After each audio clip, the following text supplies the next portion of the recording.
You little brat! Margarita flared up with anger when, entering the bedroom, she saw a photograph of Maja's mother on the bedside table on her husband's side. She grabbed it in a rage and rushed into the girl's room. She threw the photograph on the floor, saying, "She is no more and will never be. Now there is only room for my photographs here. Understand?" She grabbed Maja's hand painfully and hissed in the girl's face. "You won't stay here for a minute. I'll send you to a boarding school, and you won't be in my sight anymore and remind me of your mother." Margarita let go of the girl, fixed her disheveled hair and left the room. Taking hold of the door handle, she heard, "Dad won't let you throw me out of the house." Without even deigning to look at the girl, the woman said mockingly, "You are no longer welcome here. We have a son whom Surya loves. He is his heir. And you are his past. And the past must be gotten rid of, like unnecessary things." She left, slamming the door loudly. Maja picked up the photo, hugged it tightly and whispered, "Mommy, I feel so bad without you." In the evening, getting ready to go to bed, Maja heard her brother crying. For some reason, no one had come to him for a long time, and the girl decided to calm the baby down. She went to the nursery. "Why are you crying? Are you scared to be alone?" The child, seeing his sister, immediately calmed down, smiled, and stretched out his arms. "Lie down, little one. Let me cover you." The girl stroked the boy's head, reassured. Ilyusha immediately fell asleep. From the slightly open door it was visible that Margarita was talking on the phone, and when her brother fell silent, Maja began to hear fragments of phrases. "Yes, I'll bring her in 3 days. Don't worry, you'll get the payment all at once for the year. No, father won't object. He's abroad now, and I am raising my stepdaughter. Send me a list of things needed for living. I will send you the address. Goodbye." Maja realized that her stepmother was not joking about the boarding house and took advantage of her father's absence, who was forced to leave to resolve issues with business partners. The girl quietly got up so as not to wake the child. At that moment, Margarita entered the nursery. "What are you doing here, you scoundrel? Did you want to harm my son? Get out of here, and I'll talk to you tomorrow." Maja returned to her room and cried for a long time, burying her face in her pillow, until she fell into a restless sleep. Her dreams took her back to the time when her mother was still alive. "My daughter." A light kiss woke Maja. "It's time to get up. Is it your birthday today?" The girl opened her eyes and saw her parents standing next to her bed, hugging each other tightly. "I love you so much. You are so beautiful." She smiled. "You are our beauty. Get up quickly. A surprise awaits you." Her father opened his arms wide. "Come to me. I will carry you to the living room." Maja jumped off the bed. Her father picked her up, spun her around, then put one arm around his wife, and together they went to look at the presents. "Mom, Dad, you are the best," the birthday girl exclaimed. "Is this cosmetics for me?" "Yes, so that you don't steal mine anymore." Mom laughed. "Oh, is this a tablet? Hooray! I now have a tablet, and such a cool one at that. The girls in class will be jealous." While the girl was admiring the gifts, the parents stood hugging and admiring their daughter. "That's it. Wash up quickly, get dressed and let's go to the park." Translated from Russian to English. www.onlinedoctrinsler.com. There are rides, swings and lots of goodies waiting for us. Dad twirled his daughter around in his arms again. Even in her sleep, Maja clearly remembered how gentle her mother's hands were, how often she stroked her head, combed her long wavy locks with her fingers. She was truly happy until one day trouble came to the house. "Mommy," the girl asked, entering her parents' bedroom that terrible morning, "why don't you get up? You don't have to go to work today, and we can play all day." "No, my dear, I can't play with you," Larissa answered. Her face reflected pain. "Dad will come soon. You play in your room for now." "Larissa, we need to check everything again. This can't be true. It doesn't happen." Sergei anxiously leaned over his wife, carefully squeezed her thin pale hand, and kissed it. "Unfortunately, everything has already been confirmed," the woman said sadly. "Nothing can be changed. Let the last days of my life be with you. I don't want to go to the hospital, only when it gets really bad. Then take me away so that Maja doesn't see me leaving, so that she remembers me alive." "No, Mommy," Maja screamed, who, sensing something was wrong, was standing at the door of her parents' bedroom and overheard the conversation. "You can't die. I don't want to lose you. How will we be without you?" My daughter, I will always be with you. I will protect you. Don't cry. Darling, no matter what happens, remember that I love you very much. And then Mom didn't. Her father was having a hard time dealing with the loss of his wife, so Maja couldn't believe it when her father suddenly said, "Daughter, you're already an adult and you should understand me. I'm a man and still quite young." The girl listened to him attentively. "So, I have a woman. I love her, and we're going to have a baby." "Dad," Maja breathed out, not believing her ears. "What about Mom? You said you loved her. And me. What will happen to me?" "My girl, I never stopped loving my mother, but she is no longer with us. You need another mother. You are growing up. I can't cope. I don't know what you need to wear, how to braid your hair, but you will remain my daughter. Nothing will change. Margarita is sweet, kind. You will definitely become friends. I don't want another mother. We were so good together." She screamed. "Don't do this, please, Daddy." Maja woke up from her own scream. The pillow was wet with tears. "What a pity it was only a dream," the girl said. "Mommy, if you are up there in heaven and you see and hear me, make sure I stay home." She put her hand under the pillow to call her father, but there was no phone. "Get up. Stop lying around." Margarita resolutely entered the room. "Here's your suitcase. Pack your things. We have to leave in an hour so we can get to the boarding house before lunch." "Margarita, I want to talk to Dad. Give me the phone. There's no point in worrying your father. I'll call him myself later, when I've settled you." "You can't do this to me. This is our home, and you are a stranger here." "You are mistaken, my dear." The woman looked at the girl with a smirk. "This house is already mine, because Illy is the heir, and I am his mother. And you are here, just a hanger-on. I would have gotten rid of you long ago, but there was no suitable opportunity or reason. And now there is a reason. I will tell your daddy that you tried to harm his son. It's not true. I was calming him down. But Suryaho will believe me, because he dreamed of a son, and I gave him one. And you, jealous bitch, tried to harm him, but you won't succeed. Suryaho loves me. It wasn't for nothing that I spent 3 years on him to get a marriage proposal, and he supports you out of pity for his dead wife. But there is no return to the past. So stop being hysterical. You won't move me to pity, you little brat. And you, Gargan's jellyfish," Maja blurted out in her heart. Margarita jumped up to her, swung her arm and hit her hard in the face. "You're a little creature. Never mind, you'll change your tune soon. They'll find a way to deal with you at the boarding school, and Dad won't help. Believe me, I'll be able to distract him from thinking about you. You'll see, Dad will take me away from there." "No way, he'll only be back in a month, and so much water will have flowed under the bridge in that time." The woman resolutely left the room. "Get dressed, pack your things, I'm waiting for you, and please, don't delay the inevitable." Sergei had negotiated successfully. There were still some issues to be agreed upon, but the main problems had already been resolved. He went shopping to buy presents for his girls and son. "Show me this set, the necklace and the diamond ring," he asked. "Yes, I would like to buy it." Sergei was looking forward to meeting Margarita. He even imagined how she would open her blue eyes wide and quickly blink her fluffy eyelashes. She always did this when she was worried. "And now I need to pick out something for a 13-year-old girl. Maybe this bracelet would suit her. Girls like to decorate their hands with baubles and bracelets."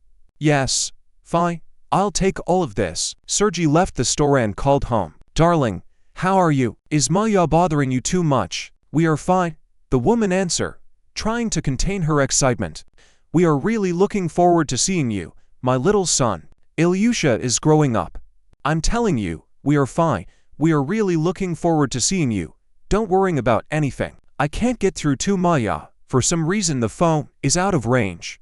I forgot to charge it. I guess I'll call you back later." "Okay then. I bought you some presents." "Oh, darling, what did you buy me?" "A surprise. I won't tell you yet. Wait until I get back." "I'm waiting impatiently. These remaining 2 weeks before the meeting will seem like an eternity to me. Many kisses. Bye." Sergei hung up. Tired but happy with his purchases, the man lay down on the bed and closed his eyes. His imagination drew Margarita. Beautiful, slender, with a perfect figure, blonde, with blue eyes framed by thick black eyelashes. She came to get a job with them 3 years ago and immediately made an impression on Sergei. Smart, always stylishly dressed, her manners were conducive to communication. I'm here for an interview about the Margarita looked appraisingly at the man who would probably be her boss. He's cute, she thought. I wonder if he's married. I need a secretary who knows English to negotiate with partners. I studied at a specialized school, so I speak English and French fluently. After asking a few more questions, Sergei said, "You're right for us." Margarita captivated Sergei with her determination. She could easily keep up a conversation and was irreplaceable in negotiations. She did not try to climb into his bed right away. She held herself independently, did not flirt with the boss, unlike her predecessors. Only sometimes Sergei read a deeply hidden passion in her gaze. At such moments, the woman's blue eyes flared up with an all-consuming fire. Sergei was really turned on by this, but he didn't know if Margarita was really burning with desire for him, or if it just seemed that way. The man didn't notice when he let her into his life. "I like you a lot," he admitted when he stayed the night at her place for the first time. "Only like me?" Margarita asked with a bit of coquetry. "I wanted to hear you say something different. I need to think it over. I really hope that you will become a real mother to my daughter and will be able to love her. I am very good with children. You'll see. We'll find a common language with her." But over time, Sergei realized that his daughter was not ready to accept a strange woman. He waited for the right moment to tell her about his decision. "Seriously, I'm pregnant," Margarita announced one day, and Sergei realized that this moment had arrived. Margarita was riding in the car with a stony expression on her face, and Maja was sitting behind her, pressed into the seat like a cornered animal. "Believe me, it will be better for everyone," Margarita said conciliatorily, glancing at her stepdaughter in the rearview mirror. "You're a smart girl and you should understand that you and I can't live under the same roof. I have big plans for your father, but there's no place for you in them. When you grow up, you'll understand me." "Daddy will take me away from there anyway," the girl stubbornly insisted. "Daddy has me and Ilyusha now. You're being stubborn in vain. Accept it and enjoy yourself." Margarita looked at Maja again. "After all, we will visit you. Believe me, this is a good boarding house. Girls are taught languages, dances, social manners. You'll like it. You'll thank me later. They say the discipline there is strict, but it will do you good. Daddy's too soft on you. He just loves me." Stopped all conversation. "We're driving up. It would be better for you if you were convincing in your voluntary consent and stayed here. And if not, I'll stop the car now and leave you here, in the middle of the forest. Let's see if you survive. Do you want to check?" "No. That's a clever girl." Margarita drove into the boarding house. "It's quite nice here." They drove along an asphalt path along which small bushes were planted, and near the building itself, which looked like an ancient castle, flower beds were ablaze with bright colors. The appearance of the room gave the impression of gloom and extreme asceticism. It was obvious that it had not been repaired for a long time. The glass in the frames cracked with time gleamed darkly. Margarita stopped the car, took things out of the trunk. "Why are you sitting? Come out. Now they'll take you to the headmistress. She explained everything to you. And I'm off." A tall, unsmiling woman came out to meet them. She greeted the new arrivals dryly, picked up the suitcase and nodded, inviting them to follow. The girl walked through the door and looked back. Her stepmother had already gotten into the car without saying a word of farewell. The heavy oak door closed, cutting off the path to retreat. The escort, without turning around once, silently walked down the long dark corridor and stopped, making sure that the girl was here, opened the door, with a glance inviting you to enter the office. A tall, thin woman sat at the table, writing something in a large, thick book. The stern expression on her face, its sharp features, the thin-framed glasses sitting on the tip of an island of a bird's beak-like nose, did not evoke sympathy. Maja looked at her from under her forehead and thought, "This must be the headmistress. She looks like a witch." For some reason, the girl immediately didn't like the office owner. Nothing good could be expected from her. "Name?" Tanya asked dryly, raising her head. "Maja," the girl answered quietly. "What a stupid name." The woman chuckled. "Last name?" "Lebedeva," Maja said just as quietly. "Age?" 13 years old. "Your parents sent you here, am I right?" The woman raised her eyebrows and looked over her glasses at her new charge. "Not my parents, but my stepmother. Dad doesn't even know I'm here," the girl answered. "That doesn't change the essence of the matter," the headmistress said dryly and pressed a button on the table.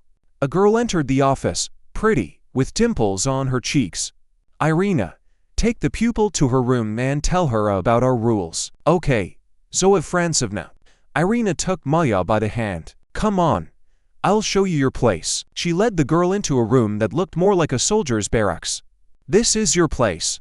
Irina led Maja to a bed covered with a gray bedspread. This is where you will sleep. This is your knitstand.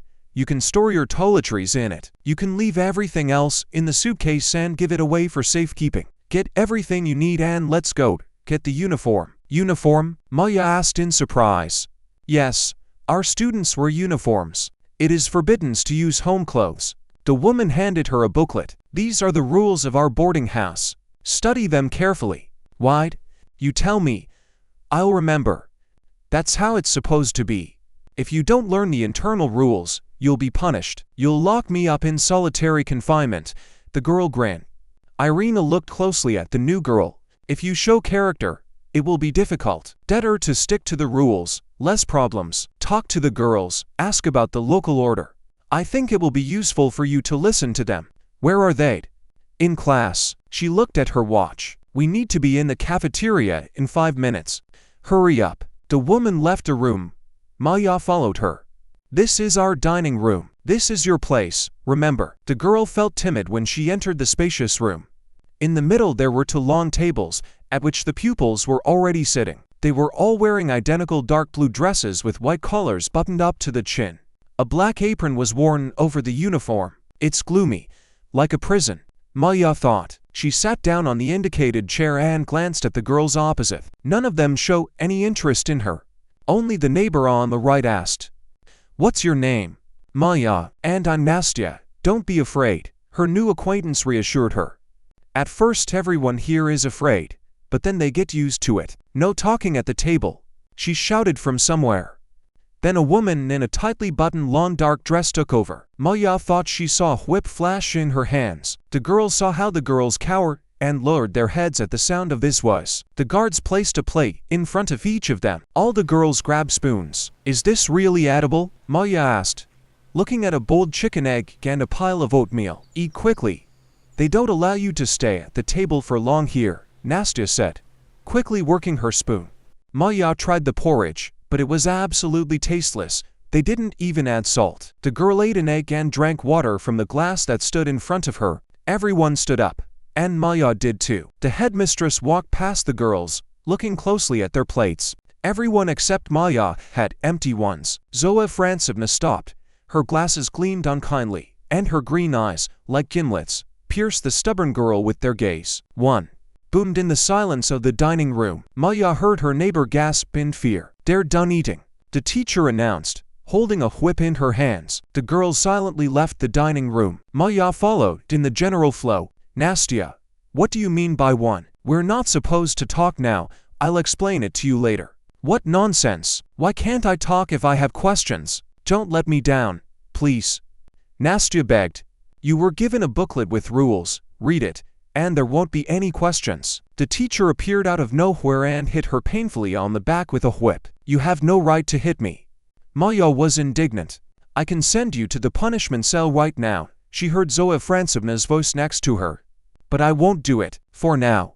Let's assume that you will learn the first lesson and won't break the rules again. Learn them immediately and be more prudent in the future." "What's the matter?" she shouted at the crowd of students. "To the reading room immediately." A minute later, there was no one left in the corridor. Maja only heard the light hum of the girls' voices, who, without raising their heads from the tables, obediently read. "Nastya," Maja asked in a whisper, "have you been here long?" 3 years. "How old are you?" 15. "I thought you were younger. How did you end up here?" "My parents died. My older brother got married, and his wife set a condition. Either he sends me to boarding school, or she doesn't marry him. He chose her." "You'd better read the rules," Nastya advised, "otherwise you won't be able to avoid punishment next time." Maja delved into studying the booklet. "Have you ever been to solitary confinement?" the girl asked her neighbor again. "Of course. Everyone here goes through it. If you're lucky, you won't be there very often. But here they punish for everything. If the cracker hears us, then both of us will be in trouble." "And who is the cracker?" "It's the teacher. You've already tried her whips." "I see. I'm so tired from the journey. I want to rest." When can I go to my room? You still haven't finished reading the rules. We can't go into the rooms before dinner. We can't sit or lie on our beds until lights out. Like in prison? This is prison. There's no way out. I won't stay here long. My dad will pick me up soon. His business trip ends in 3 weeks. Everyone here thinks so, but no one has returned home from here in my presence. The girls became quiet because Sucker was watching them closely. Maja became scared. Her back was still burning from the blow. The usual school bell rang, and the girls, as if on command, stood up and left the reading room. Now we have language classes on the schedule, Nastya quietly said. Then dinner and some free time. We'll meet later. Maja, obeying the crowd, went to class. Her new friend was studying with other girls. Everyone sat down at their desks. The teacher pointed to a free chair. The neighbor glanced at Maja's face and turned away, showing no interest. The lesson began. The girls listened, repeated. Everyone spoke English fairly well. It was easy for Maja because she studied in a special school, but her neighbor had a hard time. Do you want me to help you? She looked at her sullenly, but moved away, showing the entry in her notebook. Maja quickly corrected the mistakes. What's your name? Arina, and I'm Maja. I can help you with languages. It's not customary here. Arina looked at the girl carefully and said, but I'll still help you. She shook her neighbor's hand in a friendly manner. Don't be afraid of me. I just know better. Don't talk. The teacher shouted at them. The bell rang for recess. Everyone stood up and went out into the corridor. Maja wanted to lean on the windowsill, but her new acquaintance shook her head warningly. You can't. And so they all stood there in silence until the bell rang, and then continued studying. The dinner turned out to be just as meager. But Maja was hungry, and the plate was empty in an instant. She was already regretting that she hadn't forced herself to eat porridge for lunch. After dinner, the girls wandered around the park, mostly alone. Arina and Nastya came up to Maja. How are you? Getting used to it? Nastya asked. I have too. Maja responded. I won't stay here long anyway. Dream on. Arina nodded consciously. There is no way back. I also hoped that Grandma would take me away from here, but as you see, 2 years have passed, and I am here. Why did she bring you here? My parents died, and I still have a younger brother. She kept it for herself and assigned me here. The girl was silent. I don't blame her. How can she cope with the two of us? Is there any way I can call from here? My stepmother took my phone. I would have called my dad. No one here has a phone. Do you think that your father was not aware of your stepmother's plans? You are so naive. Arina noted bitterly. This can't be. Maja stood up for her father. He's not like that and he loves me. Do they already have a child? Nastya asked. Yes. Then everything is clear. I only let Arina down. What do you understand? You don't know me and my father. How can you talk about him like that? You, who are afraid to say a word and don't have your own opinion. And I won't tolerate all this. The girl rushed to her room. There she fell on the bed and cried. All the events of the day spilled out in tears. Now, get out of bed. She heard the rough voice of the cracker. Reluctantly she stood up, hurriedly, and wiped away her tears. Immediately to the park. The walk is not over yet. Afterwards I'll come for you and check your knowledge of the rules of conduct in the Pantheon. It seems you haven't learned the first lesson, too. She shouted right in the girl's face, barely restraining herself from hitting her. Maja shuddered in fear, but withstood his angry gaze. Don't look me in the eye. To the park, the teacher ordered. The girls continued to walk in the fresh air. No one approached her to console. Even her new acquaintances did not dare to talk to her. The bell rang again, and everyone headed into their rooms. Maja was so tired that she fell asleep immediately, like a log. In the morning, she was afraid to open her eyes for a long time, still hoping that she had only dreamed it. But the bell announcing the wake-up call dispelled her doubts. Days dragged on. Maja had almost resigned herself to her fate, tried not to attract attention to herself. She learned, like everyone else, to barely talk, did not try to make acquaintances anymore, did not meet the eyes of others, forgot how to laugh, because it was forbidden. She made notches on a wooden ruler and counted the days until her father's return. Although new acquaintances were able to sow doubts in her soul, she still drove away gloomy thoughts. Hide. Nastya approached her one day during a walk. I see you've gotten used to it already. I try not to attract attention to myself so as not to end up in solitary confinement. It's impossible to avoid it anyway. As you can see, I've been successful so far. Don't be upset with us, the girl said conciliatorily. We've been here a long time, and we know things that you don't know yet. Accept it and throw your stupid dreams out of your head. Tell me, how many days have you been here? 20. You said that your father was supposed to be back in 3 weeks. Something must have happened. Did it happen?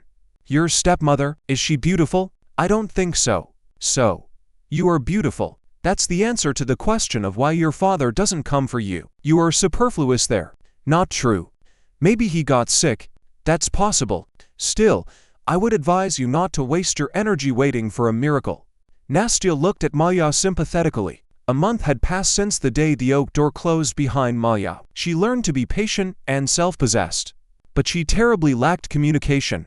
Arina and Nastya tried to get her to talk, but she withdrew into herself. She only enjoys studying, dancing, and reading. Maja was still a rebel at heart. She wanted to be alone, even for half an hour. One day, when everyone went for a walk, the girl quietly crept into the room. She sat down on the floor, in the corner, thinking that no one would notice her absence, to put her thoughts in order until her neighbors returned. But she did not take into account that the teachers are responsible for each student, so her absence was discovered a few minutes later. Get up! Maja was so immersed in her joyless thoughts that she suddenly jumped up, frightened. Who allowed themselves to be in the room at an inopportune hour? The girl looked at the floor with resignation, afraid to utter a word. The headmistress, shaking her dry fist, squealed. 3. Put her in the punishment cell. Immediately. The teacher immediately appeared, grabbed her arm painfully and dragged her along the corridor, then down the stairs. Don't leave me alone. I'm afraid of the rat of the dark, the girl begged, trying to break free. You'll see, my dad will come and sort you out. Until he arrived, continuing to drag Maja along, Sucker said, you'll sit in the punishment cell. There are no rats there, and it won't be dark. The light is always on in the room so that people like you don't get scared, she said mockingly. With these words, the woman opened the iron door and pushed the girl's room and locked it. A bright light was burning under the ceiling. In the corner stood a toilet and a sink. There was a stool by the wall. There was nothing else in the cell. The girl shuddered with fear. The bowl clanked and a small window opened. It should always be open so that the guard can watch you. See, it's not scary at all, said the teacher. You wanted to be alone and rest. Now enjoy it. Her ominous laughter echoed off the walls and died away. Maja was left alone, or rather, she thought she was alone. Hello, said someone invisible. The girl shuddered in surprise. My name is Marina, and yours? I'm Maja. First time in solitary confinement. How did you guess? You still know how to object. And how many times have you been here? Already for the 10th time, maybe more. I lost count, laughed the new acquaintance. I like being here. If you're lucky, you'll end up with a talkative girl like you. I've seen you walking around the cafeteria, but I didn't know how you'd look if I went up to you to introduce myself. I don't welcome friendships in the pantheon. How many days have you been here? The 2nd. I can't believe this is happening to me. Your current situation is more real than ever. The interlocutor was silent. How did you end up here? In the sump? No. In the boarding house. No one comes here of their own free will. My stepmother gave me away. But I won't stay here long. My dad will pick me up soon, sort things out, and come. With each passing day, hope will fade, the greater will be the disappointment. My dad is not like that, Maja shouted. Speak more quietly, so that the duty officers do not hear. They check us every hour. My dad is not like that, the girl repeated. Something just happened, but he'll definitely come. You'll see. How old are you? 13. And you? I'm already 15. There's no way out of here. I've been here for 5 years already. No one left these walls before finishing their studies. But I don't want to stay here. Is there really no way to escape? Has no one tried? There were desperate people, but where to run? We were sent here from afar to get rid of them. For example, my aunt sent me here. After my parents died, I got the apartment. She got custody, sold the apartment. Anything is possible for money. And me here. And each of us has such a story. You are so smart. I've just been here too long. Besides, they'll find me and bring me back anyway. And as punishment, back to the punishment cell. Only not for a day or 2, but for 10. They'll put me on water and bread too. No. I don't want to.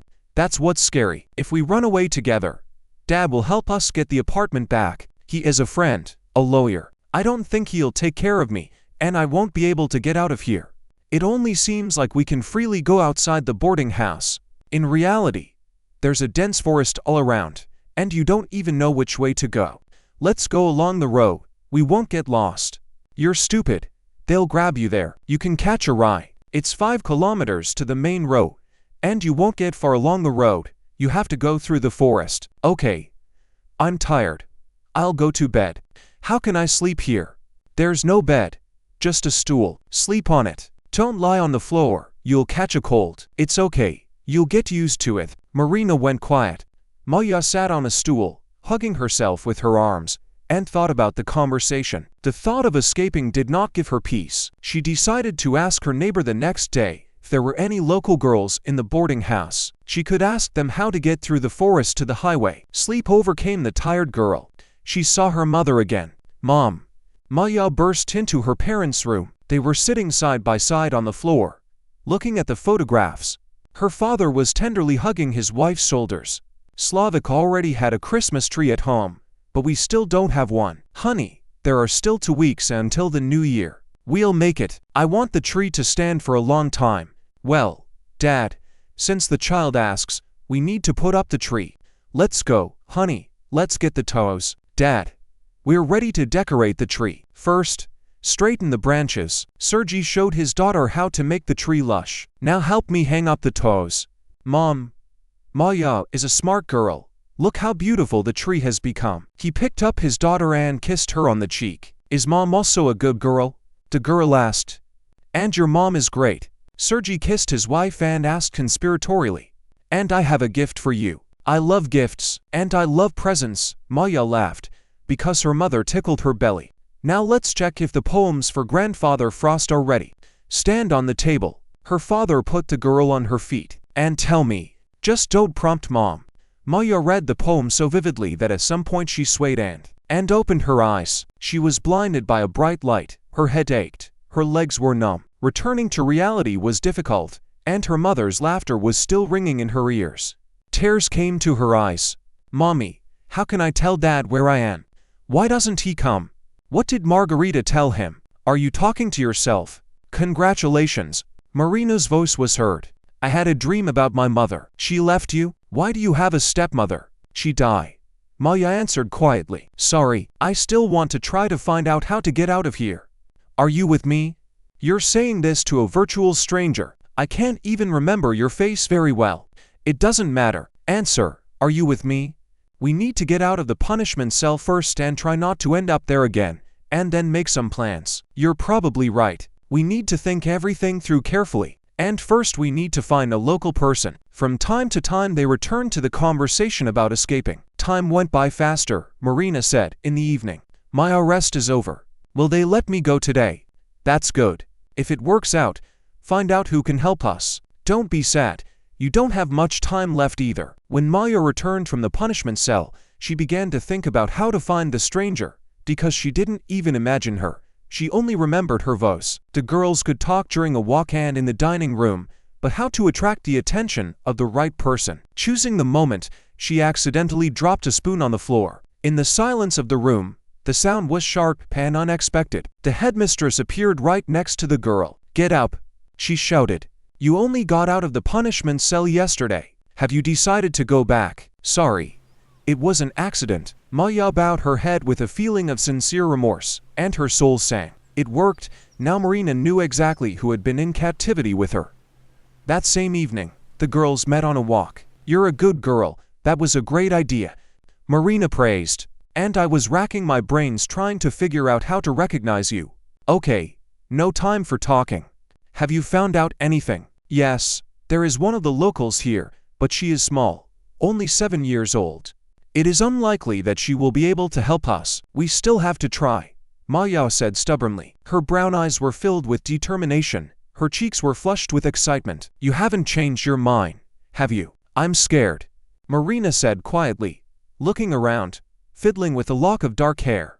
They might find us out. If we're careful, no one will know. But that girl is too young for such a serious step. If you're scared, I'll go alone. I think I'll believe you. The little devils danced in Marina's green eyes. Show me a girl from the locals. Marina nodded towards a short, fragile pupil who was standing alone and carefully examining something on a black apron. The white collar of the dress tightly squeezed her thin neck. Long light hair neatly arranged. As if feeling a close look on herself, she raised her head and looked attentively in the direction of her friends. A silent question was read in their gaze. Why are you bothering me? What do you need? Should we come? Maja asked. Let's go talk. Hi. I'm Maja, this is Marina. She introduced herself in a friendly manner. What's your name? Alice. Alice, you know the forest here, right? Why do you need it? Just answer. Do you know it or not? I know it. Can you show me the way to the highway? I can.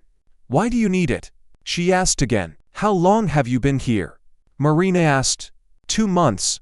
There are 7 of us with my mom, and Dad was killed at work. We decided that I would go to school here. And then my mother changed her mind and wanted to take me away. But Zoe Francevna didn't want to pay for the boarding school, so I stayed here until the end of the school year. Do you want to go home? Maja asked directly. I do. The little girl nodded. I miss my mother very much. If you show us the way through the forest, you will soon be able to see your family. And when? Marina caught the teacher's suspicious look. That's it. We're done. It seems they are interested in us. Listen, Alice, don't tell anyone what we asked you. Got it? Maja asked sternly. If you tell anyone, everyone will be put in solitary confinement. Haven't you been there yet? No. The girl babbled. And don't get caught. I know what I'm talking about. We'll meet again tomorrow and set a date for the escape. While the escape was being prepared at the boarding house, Margarita was inventing new reasons why Maja had not been in touch. When Sergei called and said that he was still late, she was terribly happy. It was much easier to play the kind and caring stepmother from a distance. She had already begun to get used to the role of the sovereign mistress of the mansion and was sure that she would be able to justify herself to her husband for taking her stepdaughter to the boarding house. Margarita knew how to speak flatteringly. She was very good at manipulating the feelings of a lonely man. She remembered how furious she had been when she saw the photo of her wife and daughter on her boss's desk, but she still asked, "Is this your family?"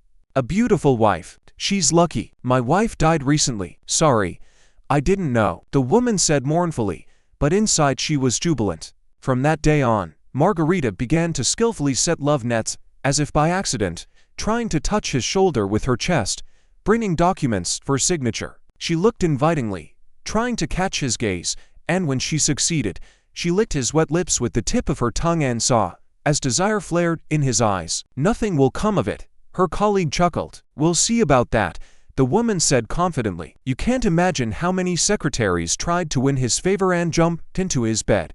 But they all failed. And I won't rush. I'll start with my daughter. Sergei will see that I want to be friends with Maja, and he'll melt. And then you can take him while he's still warm. You're cynical, Margot. I'm calculating. I set a goal and go for it. By the way, my boss appreciates me for this, and I will succeed. You'll see. Sergei held out for a long time, almost 3 years, but then he gave in. The girls were waiting for the right moment. They were in no hurry, trying not to attract the attention of the headmistress and teachers.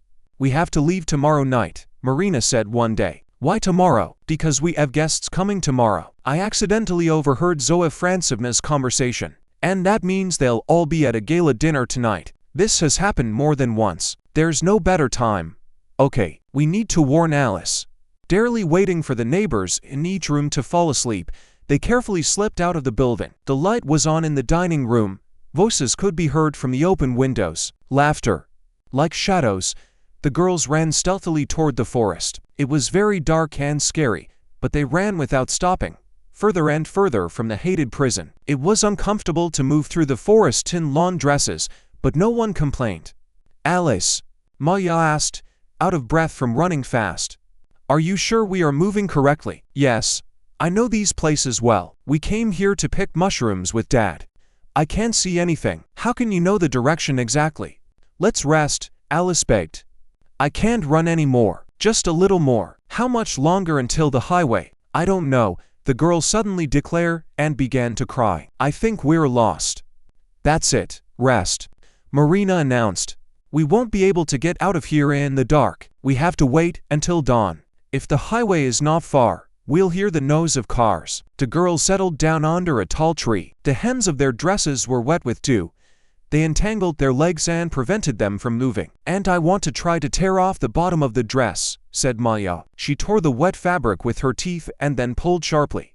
Well, now it will be easier. The others followed her example. Marina helped Alice. The girl endured the difficulties steadfastly. I let you down so much.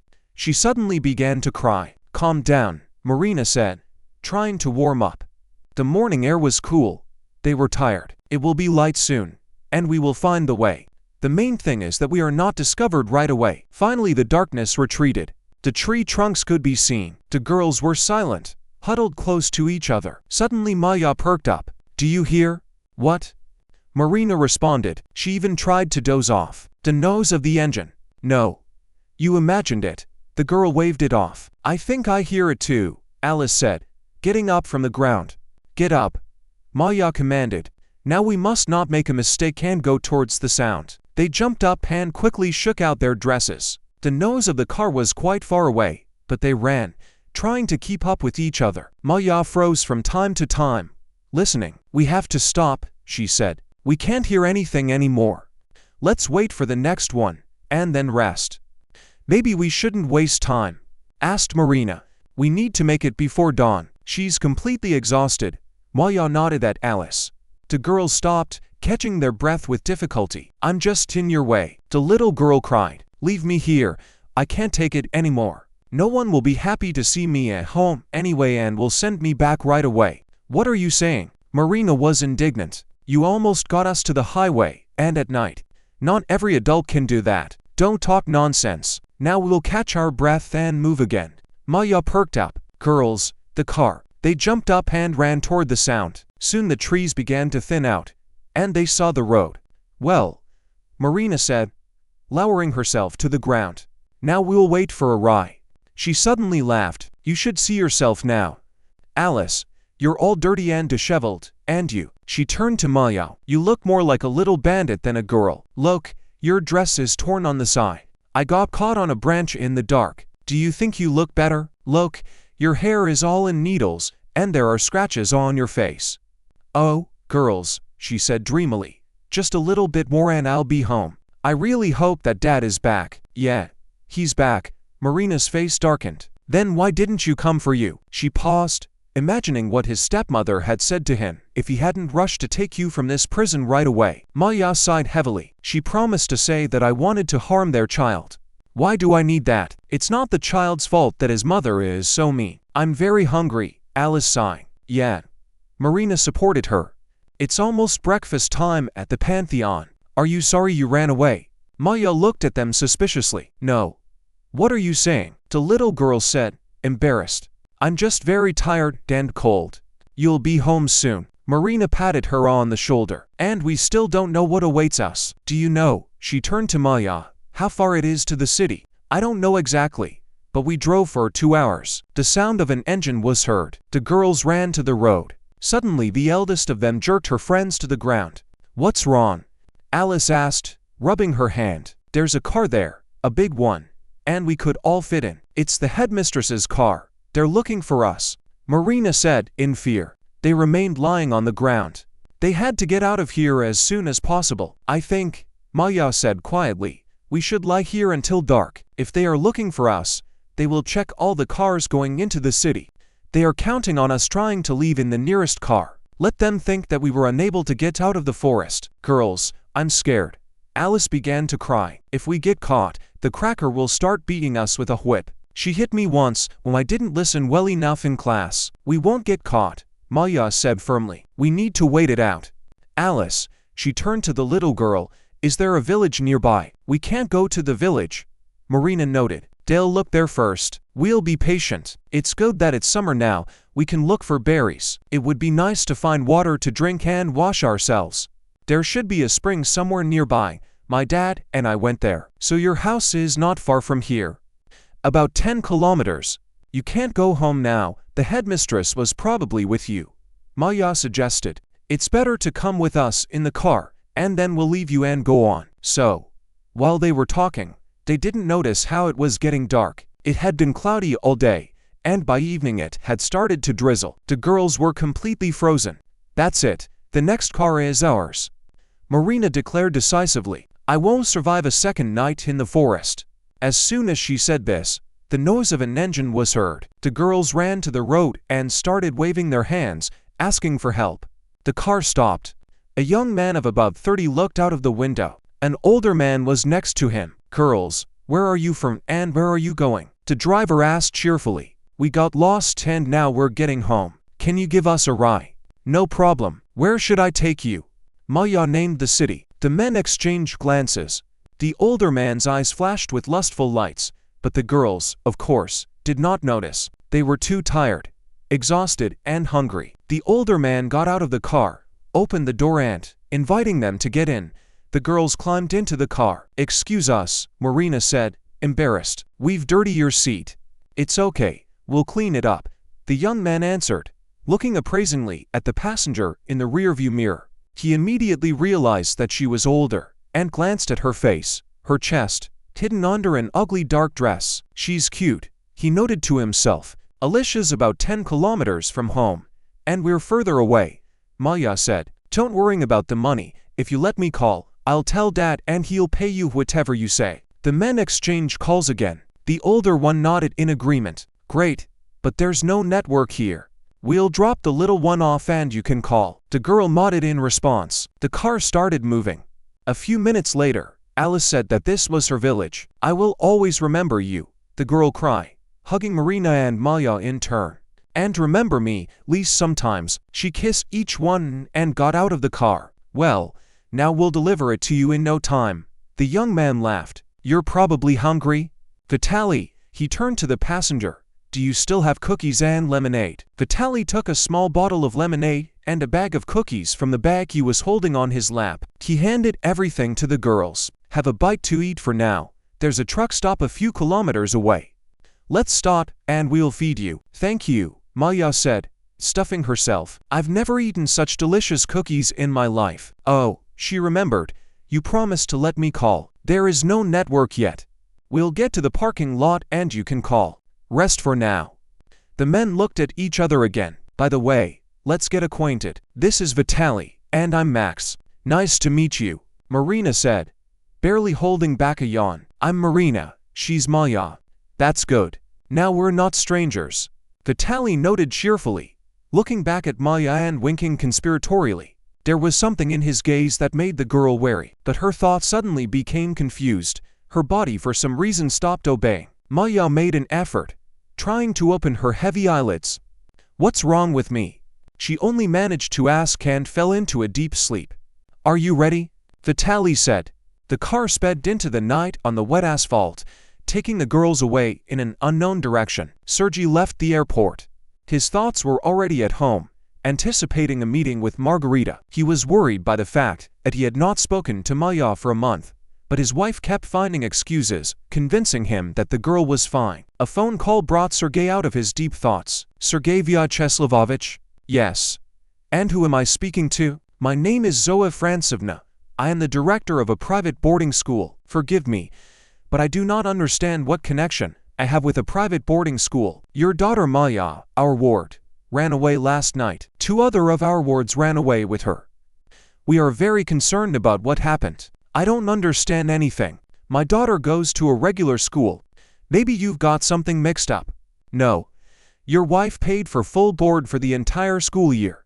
I think you need to come." Sergei was at a loss. "I hope you can explain to me what's going on." He turned to the invisible Margarita and started the car. "Darling, you're finally back. Ilyusha, give Daddy a hug." Handing her son over to her husband, Margarita began to chatter, not noticing the gloomy expression on his face. She tried to kiss Sergei, but he pulled away and, glaring at her, said, barely containing his anger, "Where is my daughter? Why is some Zoa Francevna calling me and telling me that Maja is missing? Explain what's going on." Ilyusha started crying. "Take the child. No need for these distracting maneuvers. Tell me everything as it is." The woman took the child to the nursery, feverishly trying to figure out the tactics of the conversation. She didn't expect that Sergei would find out about everything before she told him herself. "Darling, don't be mad at me. I wanted the best. We have a small child. He demands attention, and you travel a lot on business trips. I work so that you had everything. Don't avoid the answer. I'm trying to explain to you that Maja is calmer in Tantalon. There the girls study languages and social manners. She will be able to receive a decent upbringing and education there among other girls, otherwise you have spoiled her completely. Let me decide for myself where my daughter will receive an education. I only wanted to help you. I can see that you are worried about her. Margarita tried to catch her husband's eye, but he deliberately moved away from her. I didn't have time to keep an eye on her and our son. She needs to be studied. She started having problems at school, and in the end she is jealous of Ilyusha. Yes, she tried to hit him because he was crying and preventing her from falling asleep. Sergei grabbed his wife by the shoulders and shook her violently. Don't lie. My daughter would never hurt her brother. And remember, if she doesn't come back, I'll take my son away and throw you out on the street. Margarita started crying. Of course, we are nothing to you. You love only your daughter. You are ready to do anything for her. Yes, I love my daughter. She lost her mother. For her it was a real tragedy. I hoped that you would become a second mother to her, the man said regretfully. But I was wrong. I try. Do you believe me? The woman asked, ingratiatingly, looking into her husband's eyes and wringing her hands in front of him. But she, like a wolf cub, didn't want to go to contact, did all sorts of nasty things to me. I couldn't do anything with her. It seemed to me that you were also burdened by our constant clashes. You didn't think so, but you had no right to make such a decision yourself. Get ready. Let's go to that damn boarding school. I need to know why Maja ran away. Seriously, maybe we'll celebrate your return today and leave from there tomorrow. Margarita asked timidly, but stopped short, catching his gaze, in which there was open hostility. I can't believe how I could have been so wrong about you. Why didn't I listen to my daughter? She immediately realized what you were. How can you say that? Margarita was indignant. I spent so much time on you, gave birth to a son, you ungrateful beast, and I should have handed her over somewhere long ago, so she wouldn't get under my feet. She ruined everything. In your hearts, the woman said. Now you've shown your true face. Sergei said sadly. Get ready. But who will I leave Ilyusha with? He's little. Okay. I'll do it myself. Sergei left, slamming the door loudly. Margarita fell onto the bed and started crying. I spent 3 years on him. 3 years. And this bitch ruined everything. She sobbed. Left alone. Meanwhile, Sergei was rushing to the boarding house. Seeing his car, Zoe Francevna came out onto the porch. Hello. I'm glad you came right away. Let's go to the office. I'll explain everything. Yes. Try to explain how it happened that the girls ran away and you still haven't found them, and who was the instigator of the escape.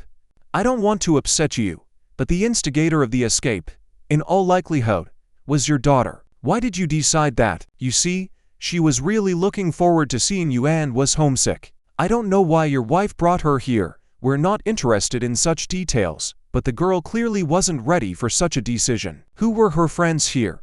What do they say?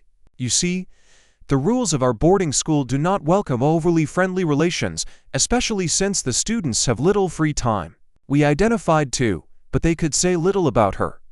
I didn't understand what you mean by don't welcome overly friendly relations. Are you saying that Maja hasn't had close contact with anyone in a month? Not exactly. The headmistress hesitated.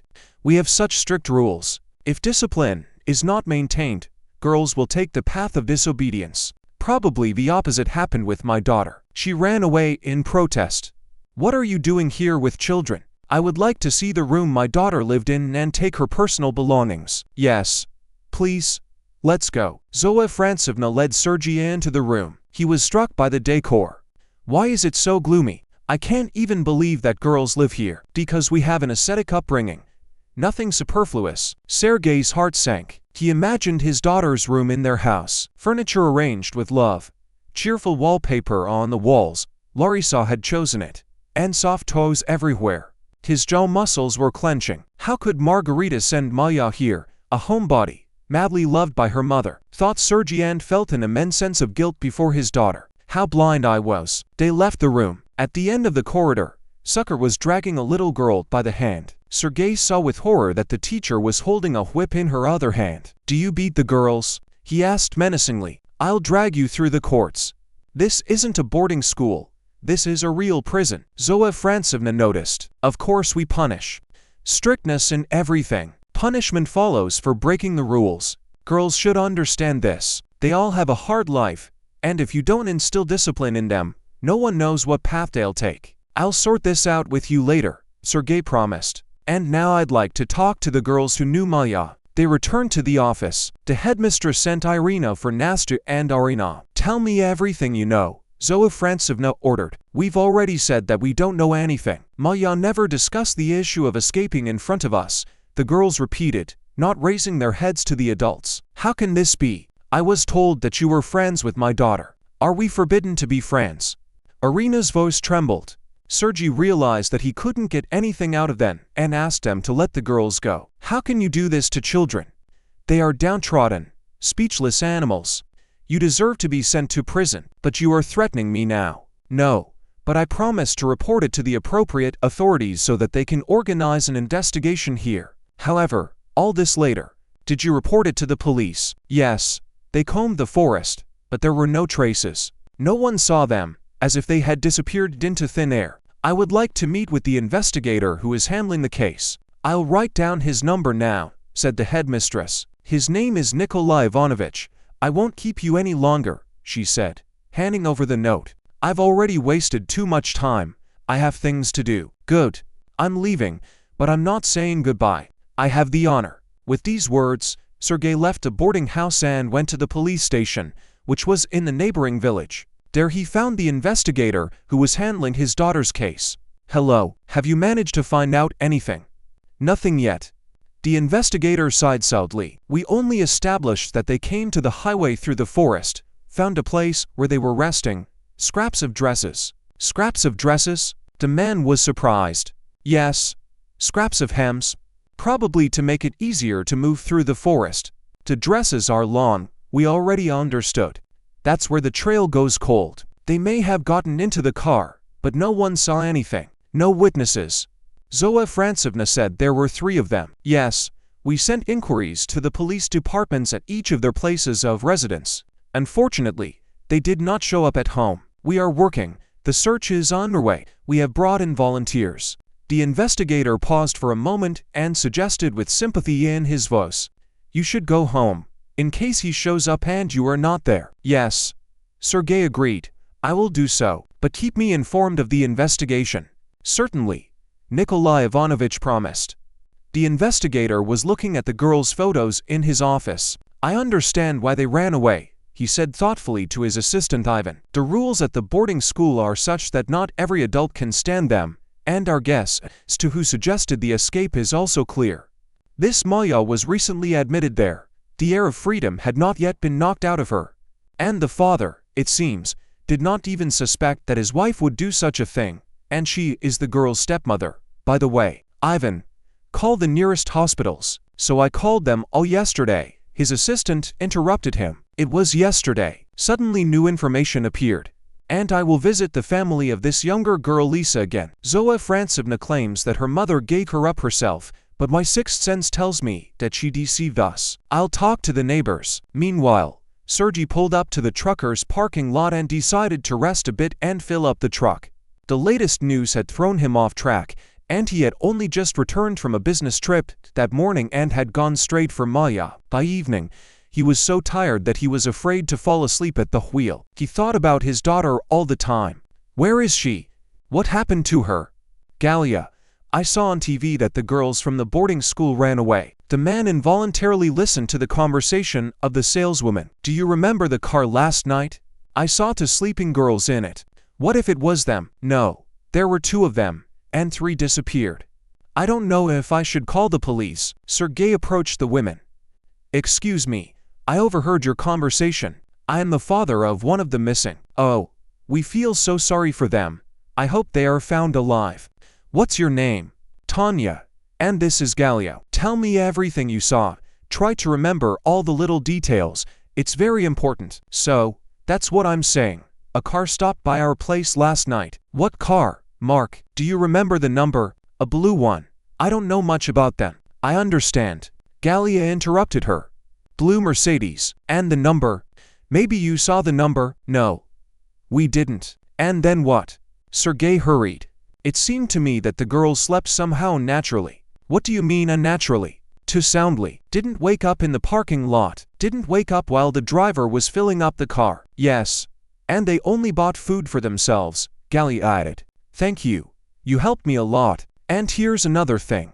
Tanya fell silent, remembering. There's a small village in 50 kilometers. So, 2 girls disappeared there a week ago. And they were about the same age as yours. They wrote about it in the newspapers. You can watch it or find out on TV.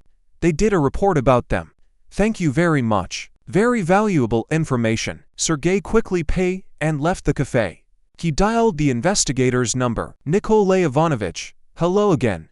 This is Maya's father. I found out some interesting information at the truck stop. I think we need to discuss it, urgently. I also have news about the 3rd girl. It's already late today. Let's call tomorrow. Why tomorrow? My daughter is unknown where. And you're telling me tomorrow. Sergei was indignant. Okay, stay where you are. I'll be there soon. An hour later they were already sitting at a table in a cafe and exchanging information. This 3rd girl, Elisa, turns out to be at home, Nikolay Ivanovich said, stirring his coffee with a spoon. The mother didn't tell because she was afraid of Zoya Francevna. Everyone is afraid of her.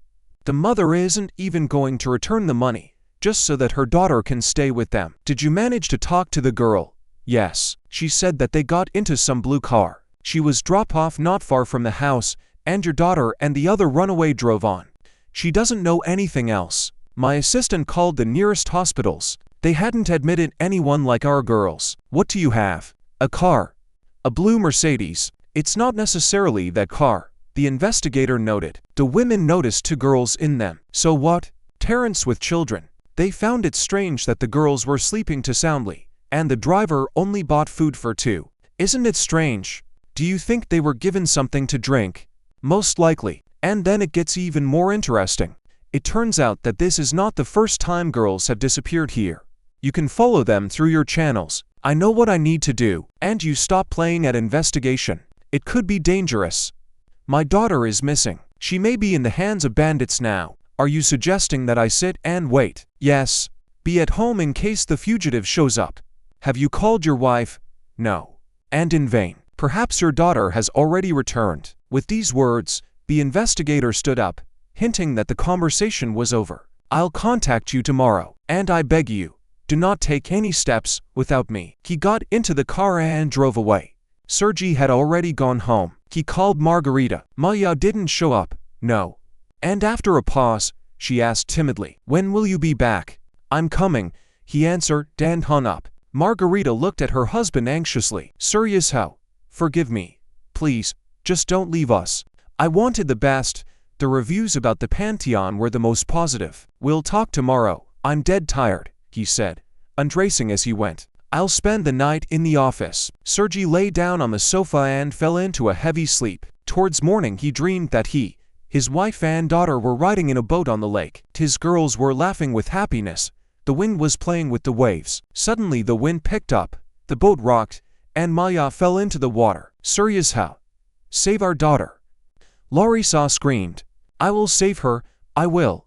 Believe me. Sergei woke up because Margarita was shaking him by the shoulder. Were you screaming in your sleep? Sorry, is it morning already? Yes. I made breakfast. Let's go. Right now. Just let me get myself in order. The silence at the table weighed on both of them. Seriously, talk to me, the woman asked pleadingly. Margarita. The man raised his eyes to her. I never want to see you again. But how can that be? We loved each other. We have a son. You can't erase me from your life. I can. You yourself put me before a choice. There is nothing more precious to me than my daughter. And what about Ilyusha? I will help you. I will see him. You. Mother. Let him stay with you. No way. Margarita screamed. I don't want to raise a child alone. I don't need him. I don't need him without you. Don't leave me. Please. So that's how it must be. I don't have time to sort things out. Pack your things. Thank you for my son. In gratitude, you'll get an apartment, but don't count on more. But will I be able to continue working for you? No. I decided to sell the business and buy the boarding house. I will make it the best one, so that the children will live and study there with Joe. Sergei stood up. Sorry, I have to go. I hope you won't be here when we get back. I'll let you know when the divorce papers are ready. He called somewhere and said that a nanny would be here in a few minutes. He got into the car and called the investigator. Hello, any news? No, nothing about the girls, but you pulled an interesting thread, and we have our first suspects. Could you come to us? I have to go to work now. The man looked at his watch. I'll be there by evening. Can you book a room for me at a hotel closer to the boarding house? Yes, I will. Then see you there, said Sergey. Lawyers were waiting for him. He was in a hurry to resolve all the issues. Maja opened her eyes with difficulty. Her head was aching. The girl blinked, getting used to the semi-dark room. It was cold. The smell of mold hit her nose. She realized that she was lying on a mattress. The blanket thrown over her did not warm her. It was damp. She sat up, looked around. She noticed Marina nearby, shook her. Marina, are you alive? Yes, she's alive. Calm down. She heard someone's voice. She looked closer. There were 2 more girls lying on the next mattress. I just haven't woken up from the sleeping pills yet. Who are you? I'm Maja. And this is Ira. How did we end up here? And what's going on anyway? I don't remember much. We don't really know where we are. And you probably also asked for a ride to the city. Yes, I remember that Elisa was dropped off, and we went on. Then they treated us to cookies and gave us water. And that was it. I don't remember anything else. So we bought into the treat, only it turned out to be a secret, Maja noted sadly. Irina is still suffering. Have you been here long? A week. Probably. You can't keep track of time here. It's dark, both night and day. Do you know why we're here? I don't know for sure. I can only guess. They want to sell us. They are waiting for a beer or more girls. How do you mean sell? Why? Maja was scared. Well, I think either to a brothel or for organs. For organs? That can't be. The girl became scared.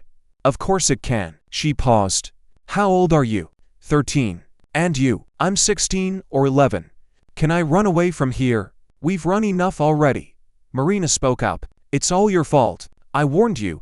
You should have sat quietly until the end of the boarding school. But no, you've gotten yourself into even worse trouble. But we managed to escape. I didn't know there were bandits in the car. Maja was silent. I'm so hungry and thirsty. They feed us once a day, Maja said. Why is Irina always silent? The girl asked. Out of fear. She's afraid that her parents will find her and punish her for leaving home without permission. The girl grinned. Silly. Marina noted. We'd better stay alive here, and our parents will be only too happy to see us. The lock clanked, and a figure appeared in the doorway. Looking closely, Maja recognized Max as the one who had entered. Are you awake? He said, leaning towards the girls. Eat. He put the plates on the mattress. My dad will find us and put you in jail, said Maja. He won't have time, the man declared. In 3 days we won't be here anymore. Where are we going? Asked Maja. It's none of your business. And without saying another word, he left the room. Girls, I'm scared, Marina whispered. Irina sniffled. I can't go anywhere. My parents will kill me, she sobbed. Are you stupid? Marina shouted at her. No one will find us now. You will be the first to be sent for organs, as the youngest. Why are you scaring her? Maja calmly stopped her. We have 3 more days. We must definitely come up with something. The girls remained silent in response.